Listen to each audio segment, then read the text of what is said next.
And what up, what up, what up, everybody? We got a special, incredible, incredible, incredible, awesome episode we're going to do. So this was kind of impromptu live thing. Special. Oh, let me shut that off. Okay. That's me. There we go. We couldn't, it's tradition. We got to do that. So what we did was myself and Andrew were hanging out, and we said, you know, we got to talk to our man, the myth, the legend, a buddy of ours, Johnny P. So say hello to the billions of people watching, Johnny. What's going on, billions? I'm happy to be here. Coach is a great guy. I'm talking Death Path, coolest game out right now. Absolutely, absolutely. So let's get a little quick history how we met Johnny P. I think we just met over Facebook, right? And then yeah, I mean, I would say, you know what? You reached out to me, and right. I didn't know you at the time. I was like, oh, this guy, you know, seems cool. But then we met at the Dead Zone tournament. Right. And then I would tell you, I hadn't forgotten about Dead Zone. Yeah. I'm working on something. I'm working on the Tower of Power right here. Oh, there you go. And we actually played in the tournament. And refresh my memory, how'd that game go, Johnny? You know, I don't recall. You don't recall? Okay. I'm getting older, you know, a little foggy.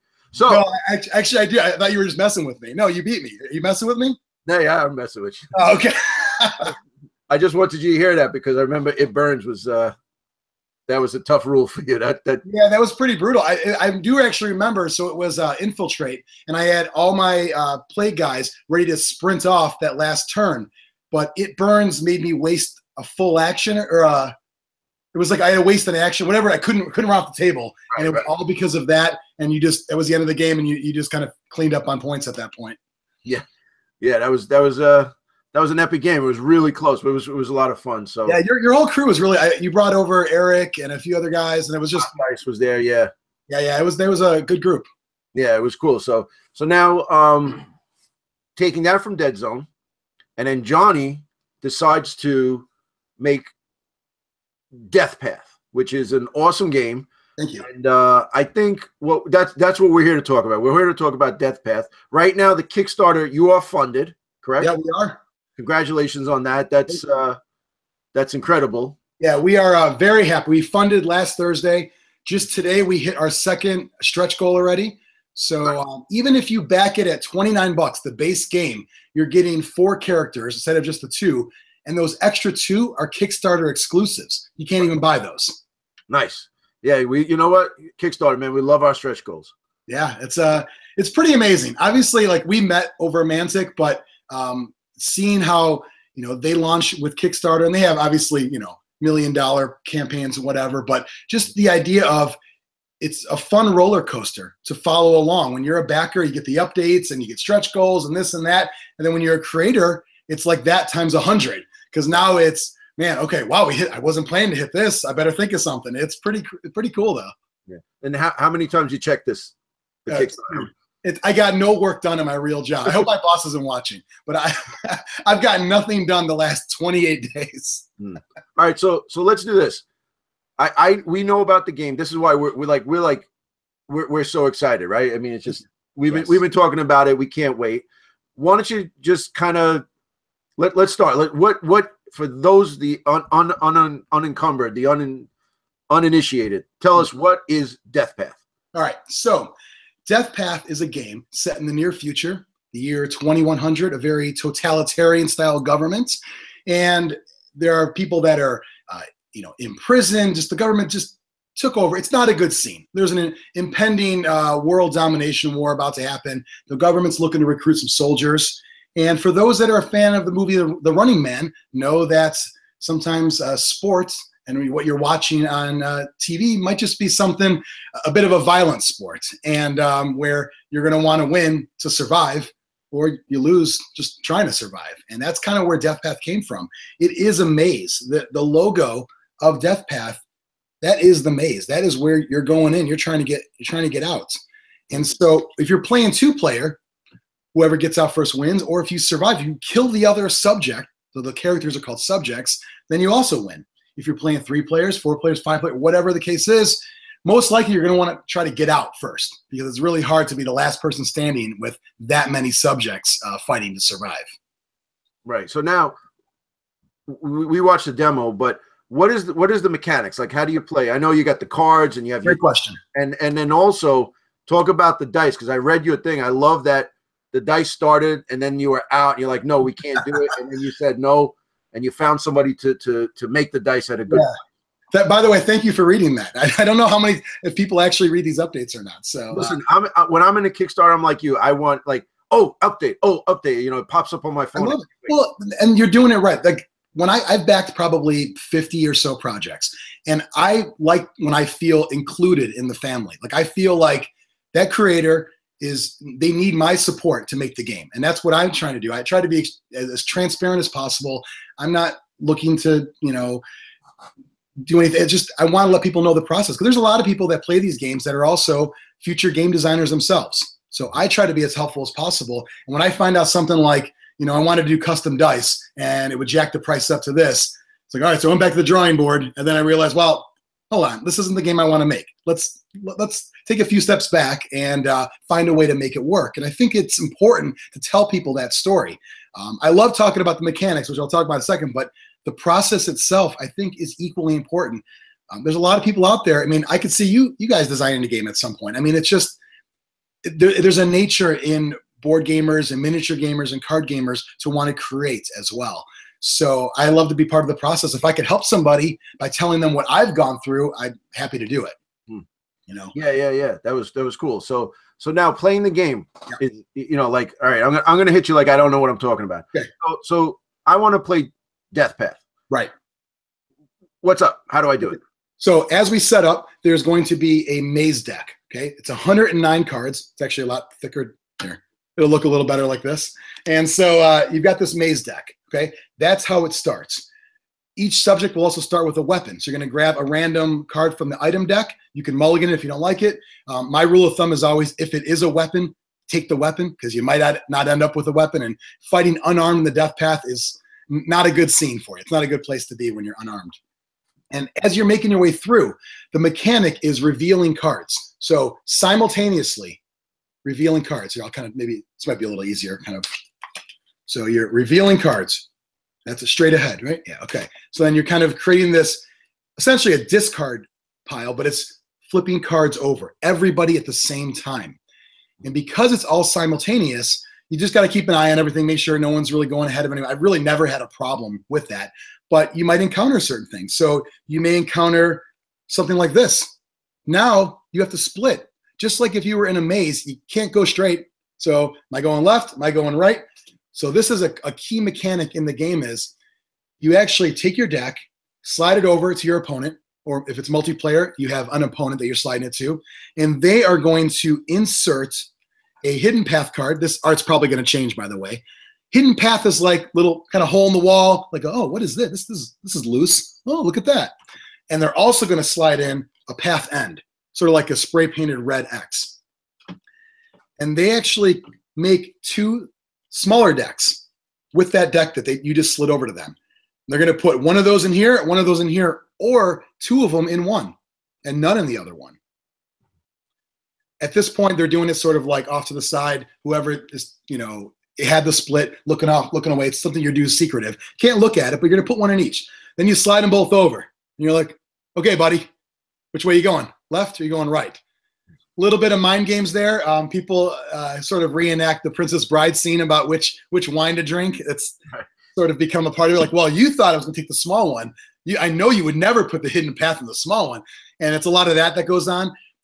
You take one of them, you shuffle it. That's your new maze deck. The other one goes off to the side. That's called unexplored.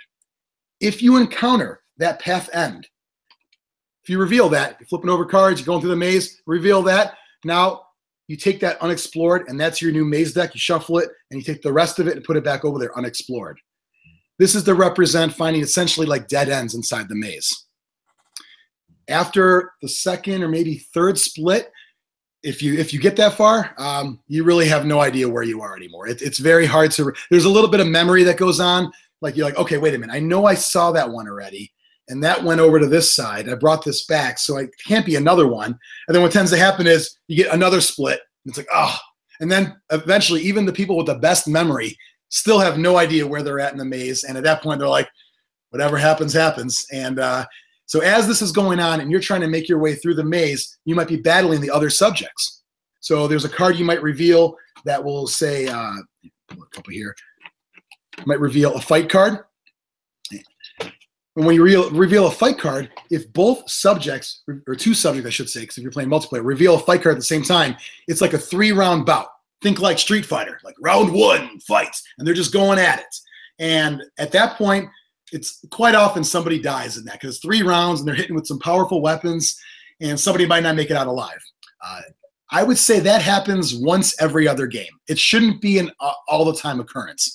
It's a big deal. That's what they want. This is like very Running Man-esque of like, all right, these robotic bailiffs come in. They're like, all right, 3-round bout. Everyone's watching at home. They want to see some blood. That's what they're going to get.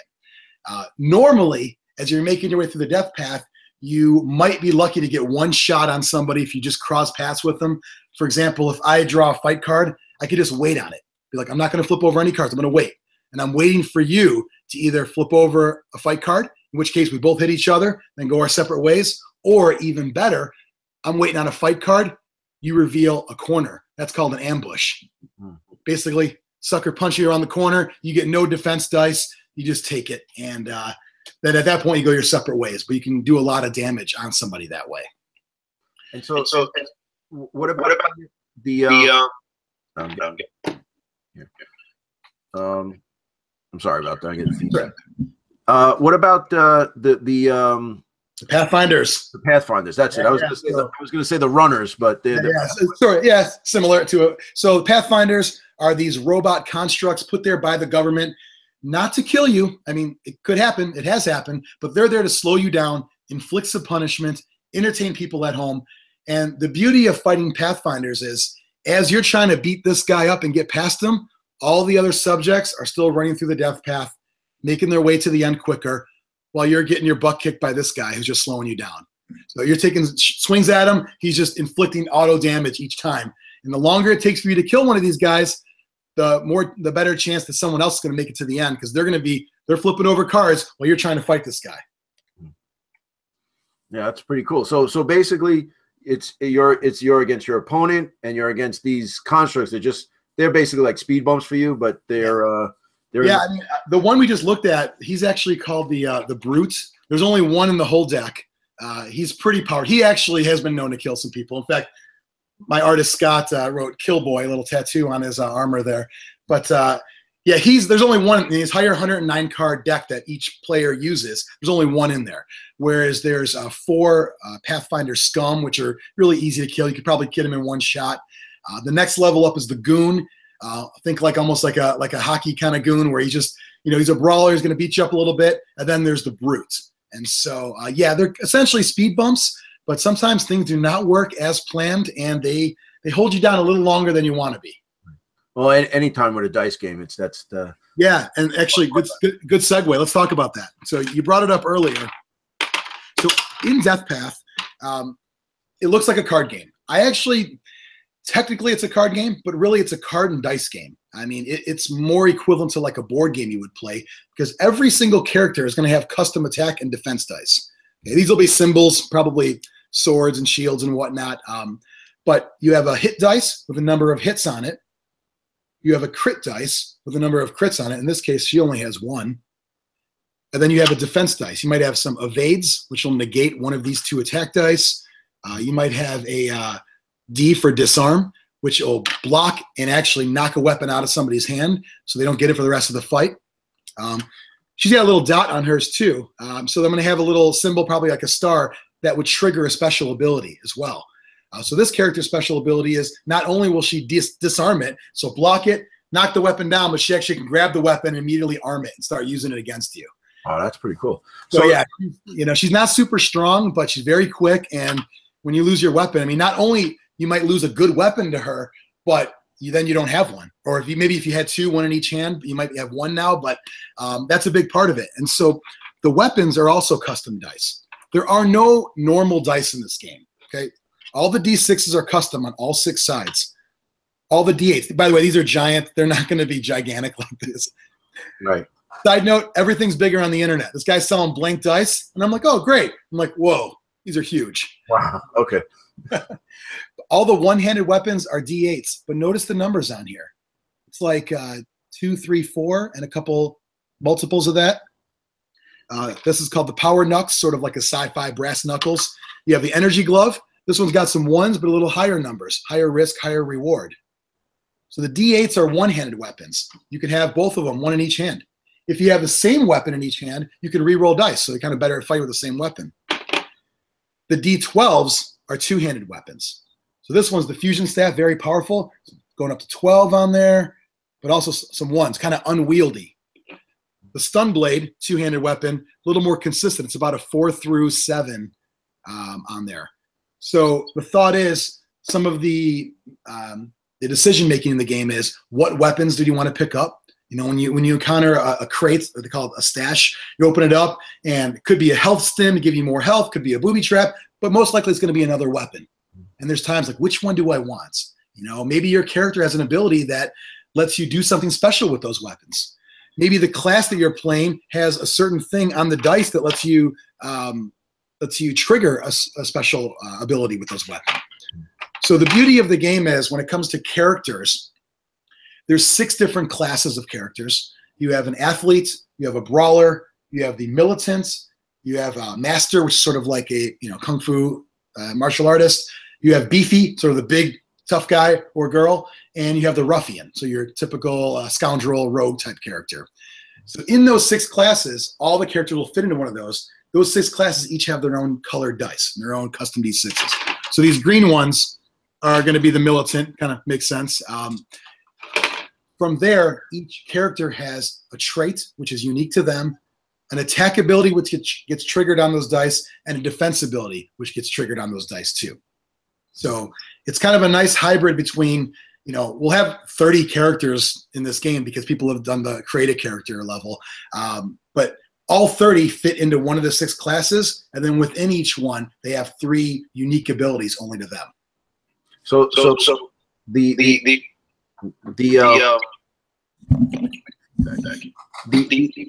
every class will have their own dice, right? Yes. So it's like it's going to be like, all right, so let's say for argument's sake, I take the brawler, I take 3 green dice, 2, and then now I find the knucks.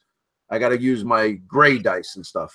You got it. So you find the power knucks, and you're the master, and you roll, you get a crit, and you land on 4. So normally, if it was a hit, you pair it with it. You pair the dice, the attack dice, with the weapon.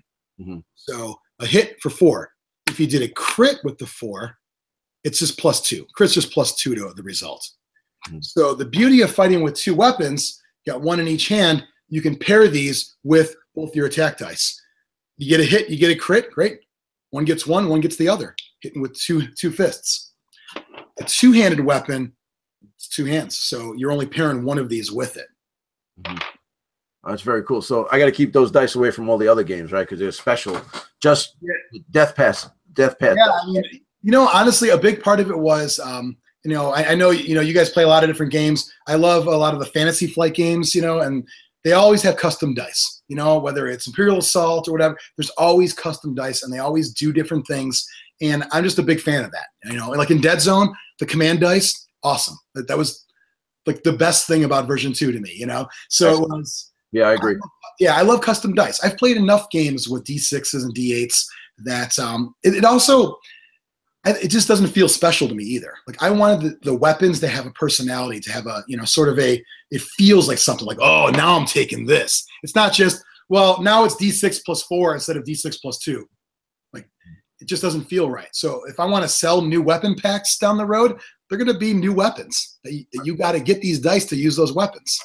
That's cool. It's like, all right, I'm rolling a D8, but now I picked up this new weapon. Now I get the D12.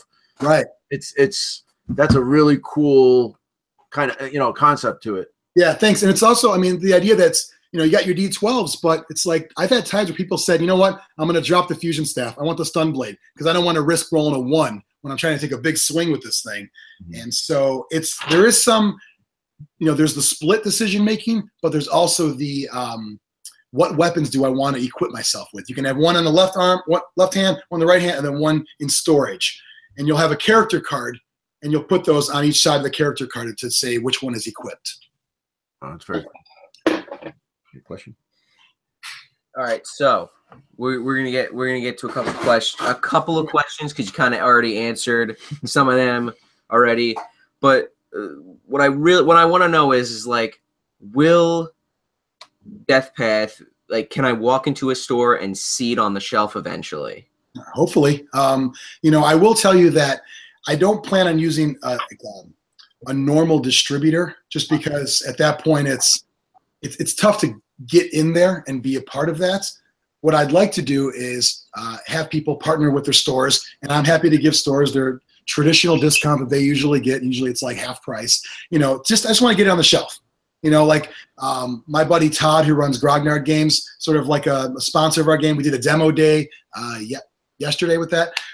He's going to get them, and I think I have one level in the pledge for retailer for 10 copies for $150. I just want him to put them on the shelf, make whatever you make from them. I'll go in there and do demos.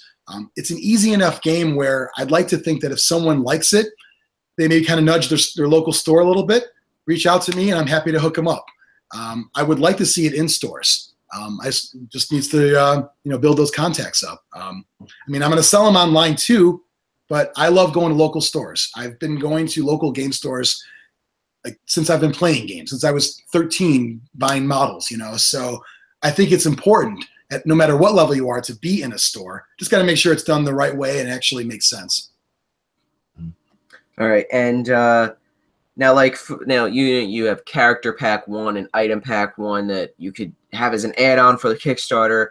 Can we get that online and get that after the Kickstarter eventually? Yeah, so I labeled those Item Pack 1, Character Pack 1 because those are set.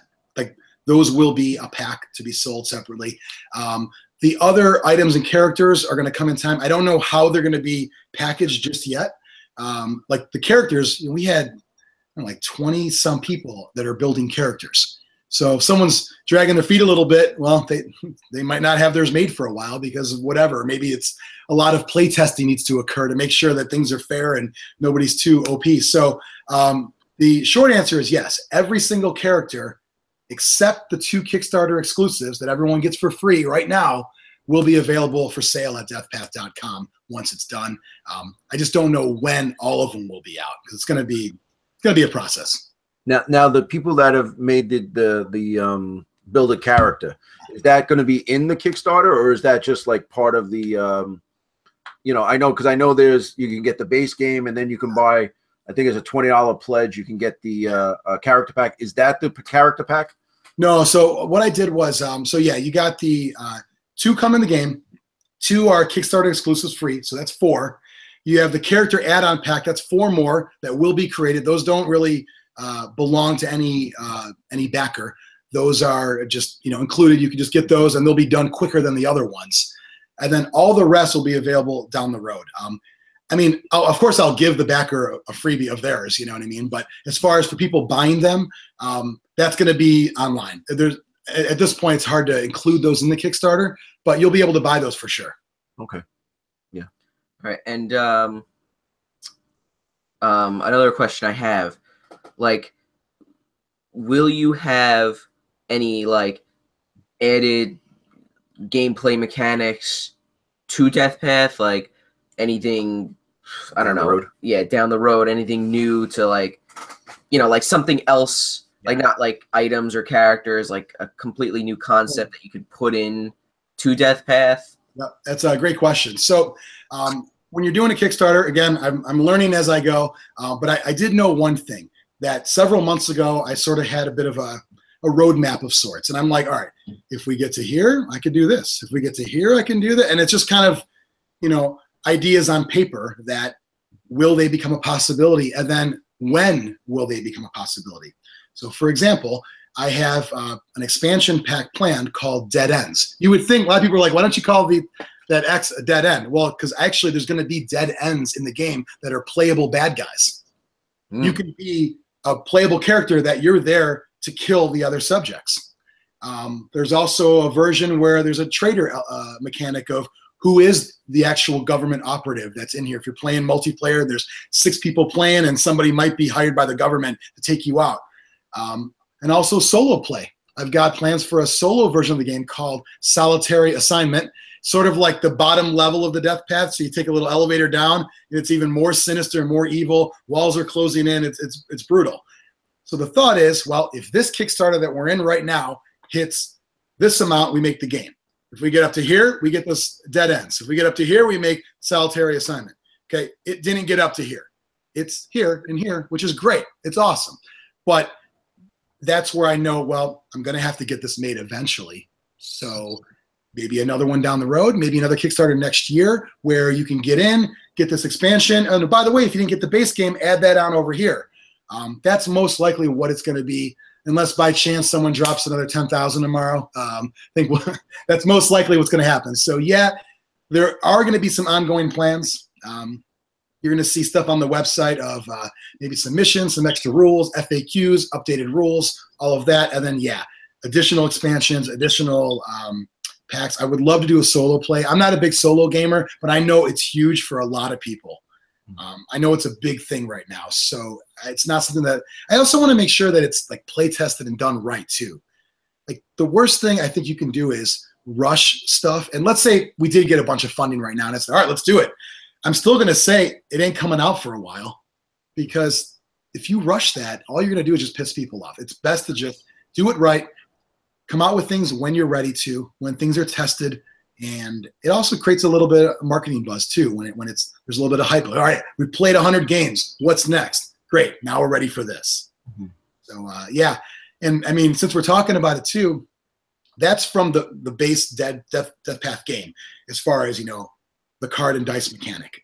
I'm creating a world here, though. This is a world that Brian, my partner, and I have created that we want to build on as well. And one day, I'd love to do a board game and miniatures game based around this. You know, these characters we create, I'd love to do, you know, 3D renders and sculpted models, and maybe have like a maze with like 3D walls that gets built as you're going through it, and sort of like, you know, puzzle piece like where it folds up, kind of. So there's a lot of stuff we'd love to do.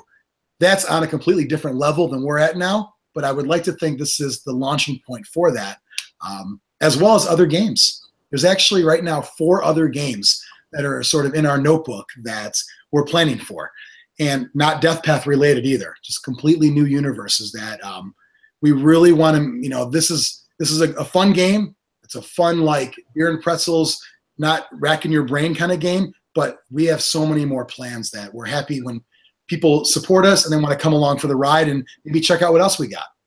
Right. Yeah. This is a good starting point, because it's really not. You know when you say it's an easy game to learn, but then the strategy comes in. So if it's easy to, it's kind of an easy buy-in as far as learning the game. And then, I mean, everybody knows how to play Monopoly. Right. But there's a lot of strategy involved when you play Monopoly. So I think it's nice that it's basically, you know, there's a few things, but the cool little aspects. So it's what gets the butts in the seats. And now once you got us there, now it's like, all right, well, what's next? What else you got? You know, us as gamers, it's like, I know behind you, if I open my closet, we'll have the same type of deal. I know you're totally right. It's kind of funny. Like, I mean, we've had some people say like, oh, it's just all like random. Like, well, there's a lot of randomness to it, but how many other games do we play where there's a lot of randomness to it? I mean, so if somebody wanted a super complex game, I have no problem making a game that's complex as hell. If somebody really wanted to do that, I'm happy to write a 200-page rule book. As you know, we both can talk forever. We both can write forever, you know? That's not the game I wanted to make here. As we've, you know, you and I both, we talked about games we used to play in the past from like, you know, 40K and everything. It's like, I'm at a point now where there's a certain level I want to play, and reading 200-page rule books isn't really part of that plan. I don't have enough time to do that. I'd rather take the time I have and play games where anything could happen. How you react in the game is the strategy, as opposed to, you know, trying to like, oh, I lost because I don't remember the errata on page 42 and what happened. So, you know, you're exactly right. It does put butts in the seats. And as I think we get older and the next generation of gamers like your son start playing, it's like they just want to have fun. Just want to have fun games. And if you could create a memorable experience while you're having those games, then that's the best of both worlds, you know? Yeah. All right. And the last question, very, very simple. Do you think you could survive the death path? I will tell you the answer is unquestionably yes. And I'll tell you why. One of those 2 Kickstarter exclusives is me. Agent J is in the game. Okay. He's bald, he's got a goatee, and he's completely overpowered compared to everybody else. So yeah, there's no question. Listen, if I was going to make a game, that guy's going to be overpowered too. It just, you know what's funny is, so that path end, he gets to ignore the first one he comes across because he is a former government operative, but he's trying to redeem himself in their eyes. So he knows the death path, and it kind of fits. I know the death path because I wrote it. Mm-hmm. So I'm trying to, whenever people create characters, I'm trying to add a little bit of their personality to everyone, put some inside jokes in there for people that they might get and they might uncover. But, yeah, I mean, I'd like to think that you're going to find out if I can survive, because you're going to get Agent J when you get your game, and you let me know if he gets his butt kicked or not. If I planned it correctly, he shouldn't. All right, so Johnny, right now, I know you were you had a goal of 10,000, and we're way above that, so it's 1150. And you know what? I was thinking about it. You know, when you think about it, you're like, oh well, you know, he raised 10, he's only 1,050 over, but how many of those are the basic 29 gift, the 29 pack, $29 pledge? The base one. You got a ton of backers. You think about it, you're at 138 backers. That's and I'm not, I know you, I was going to back it, but cool. For a guy who's coming out with his first game, you're right now, you're the rookie, and 138 people backed it. That's really, really, that's phenomenal in my eyes. It's pretty crazy. Like one of my buddies, Ryan, you actually met him at the Dead Zone tournament. He's got the long beard. He said the other day, he's like, you know what's crazy? This is when it just funded. He goes, strangers just gave you 10,000. There's random people that you don't know. I mean, some of them I know. Of course, I have some friends in there, but he's like, you have the strangers, just people that don't know you. They just gave you $10,000. I'm like, whoa, man. Now that you put it like that, that's weird. Like, I better not disappoint them. And I think that that's a big thing. You and I have seen with larger game companies doing Kickstarters, like they're going to make it anyway, usually. Like their funding goals like this. And they're like, if you hit this, it's not really a success. We want to hit this. That's not like the real world for Kickstarter gamers, or Kickstarter games. Kickstarter was created to turn a dream into a reality. Putting board games on Kickstarters was for people who always said, I want to make a game, to, okay, make a game. We'll help you get the word out and get funding. And to me, just getting funded, it's not just the goal, like the word goal on paper. It literally is the goal. Like, I don't think of it as in, we're just at 11,000, only 1,000 over goal. Like, that's awesome. Like, that's 1,000 I wasn't planning for. Right. It's not like and I think most people do realize it, but there is a distinct difference between an independent game publisher and a company that's already making games. I'm not saying they don't belong. I actually like those companies on Kickstarter. When Cool Mini or Not does Black Plague, and for whatever, $5 million, a lot of people get irritated, like, oh, they don't deserve to be there. No, you know why I love that? They brought more people to the Kickstarter pool. So now that's more people that are in this Kickstarter world that might back my game. So I'm actually all for it, but I hope people understand the difference. Like I had one guy message me about the value, and he was adding all this stuff on. He's like, wow, that's more than I paid for Gloomhaven. I'm like, I'm not Gloomhaven. Like, I'm just Johnny P in my basement. Like, I'd love to be Gloomhaven one day, but that ain't me right now. So I hope people get the difference. And to your point, exactly that these people backed it. And it's to help Brian and myself become game designers and game publishers. And there's a pretty big difference there too. If we didn't have our podcast, Lerpcast, and people like you that know us and support us, it would be really hard. Like day one, we had almost 5,000 on day one. So we were almost halfway there on day one. That's 100% due to people like you and due to people that know us from our show. Because if we started without that, I don't know what would have happened. I think people would have looked at it and be like, oh man, you're only at $2,000 and it's the third week. Nah, pass. Right. How many of those Kickstarters come up with somebody trying to do something, and then it's like, you know, you follow it, and then you're like, I don't know if I make my decision, and then you see it's so underfunded, and it just goes by the wayside. So many good ideas don't get through. You're 100% right, and that's, you know, like I mentioned earlier about trying to help people that want to get their own games going. There is a very clear distinction between game designer and game publisher, and most people don't do both. Most people can't do both, or if you do, you're going to be good at one and not the other.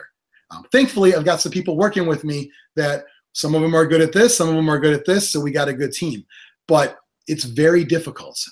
My friend Brett has a game right now he's working on. It's called Love Battle High School, and he's been pitching it to people. He doesn't really have a lot of contacts, but he worked his ass off at Gen Con. He's got these meetings with these publishers, and he's trying to sell it. He's making a sales sheet. Like, I'm trying to sell this game so they can make it, so they can do it right. Because if he tried to do it, it probably wouldn't get funded, because he's, you know, if there's a certain level. His game's here, mine's here as far as like production elements, you know, like mine's not a very expensive game to make. If I were to try to start with a miniatures game now, I don't know if I'd pull it off. I really don't. I mean, if I said I need 60 grand to do a miniatures game right off the bat, I don't think it would happen. Now, in the future, you take these 150 backers, you take the next 100, 200 backers from the next one, and you start getting people as part of the family, and we become known, then maybe we will have the support one day. And we would love to make that sort of the evolution of all of it. Yeah, that sounds like a plan. So if you're interested, if you're watching this, we're gonna share this. If you haven't seen it live and you're watching this on Family Gamers YouTube, go to DeathPath, the card, DeathPath.com. DeathPath.com. Yeah, and the Kickstarter link's in the description. Yeah, it's in the description. You know, we watched it. We haven't played it. You know, you're in Chicago, so it's a little way for us. But we're definitely going to get a few games in at Adepticon. What's the forecast? I know it's January. How close are we to January? So at this point, just to give people an idea of the timeline, so we have 2.5 days left of the campaign. About a week later, the funding comes in. At that point, I'm going to get a new quote from my manufacturer, because we have some different components that we put in, and obviously the stretch goals, figure all those in. I have an idea from my initial quotes, but you know, as things get tweaked a little bit, some costs are going to change. So we'll get that going. I've got a lot of artwork to finish up. So the goal, like I sort of mentioned earlier, was base game, character pack 1, item pack 1, stretch goals, get those done so we can hopefully stay on track for January. As the new characters get created, those will be for sale on the website, and that'll be, you know, spread out throughout, you know, the next year and a half, whatever it may be. But my goal right now is to make sure the game itself and the stretch goals and the add-ons that are promised are all done in time. And I mean, obviously I'll be upfront if anything changes. There's things that, I mean, there's a lot of stuff going on in the world right now with China and the production and stuff that's scaring the crap out of me, honestly. Like, you know, if things get halted and we can't do this. So the most I can do, and you know me, Coach, I mean, I'm very, very open, very honest, very transparent. If I run into anything, I will let people know and tell them what's up. Yeah, I know sometimes with Kickstarters, it's like, oh, we have to be delayed a month or whatever. But as long as you're upfront with it, and like as long, you know what, honestly, if it's a little delayed but it's coming, that's the Kickstarter, you know. Exactly. And that's any Kickstarter, it's almost, I mean, I'm waiting for one now that's 2 weeks late, but they said, don't worry, you're going to get it. And I'm like, you know, all right, you know, it is what it is. I think you also, and correct me if I'm wrong with you, but like for me, it's like a sliding scale. Like the larger a company is, and the more Kickstarter experience they have, the less BS I let them get away with. Right. If it's just me, I'm not asking for any kind of slack, but my thought would be like, I mean, obviously, sometimes what can you do if something happens? I mean, there's you know, right now though, I mean, it's cards and dice. So the box, I've got some different artwork I'm putting on the back of the box. Got to put some of the stuff on there for some of the gameplay modes and all that. But the fact of the matter is, there's no reason why it should take more than 3 months to make. That's the window I set for myself. So I'm trying to stick to it. Okay, cool. So, are we getting more questions? That's all the questions. Yeah, I think we've covered it. So now here's the thing, though. At Adepticon, we get a 4-way Death Path game. Me, him, you, and you. Yeah, get Brian, my partner, in it. That'd be awesome. Yeah, definitely. We're gonna get that. Guys, you got to check this out. I mean, we're really, really like we're excited. Not just because it's John. I mean, we honestly looked into it because it was Johnny. But then when we had the play video and stuff, and we looked at it, it's like, oh, Johnny makes a game. Let's check it out. Wow, this is actually pretty cool. Oh, that's pretty cool. And then reading the updates and Johnny, just more updates. We love, I love getting those updates. I'm happy you do. You know what's so funny is like, you never know sometimes if you're annoying people or not. And like, I love to talk. We all love, that's why we do videos and podcasts. And like I said, I like to be transparent. I like to joke around. I like to tell people what's going on. Again, we said at the beginning, I hate to keep bringing this up, but when I back a Kickstarter, I want to feel like I am a part of something. Mm-hmm. I am not. This is not a pre-order. This is not.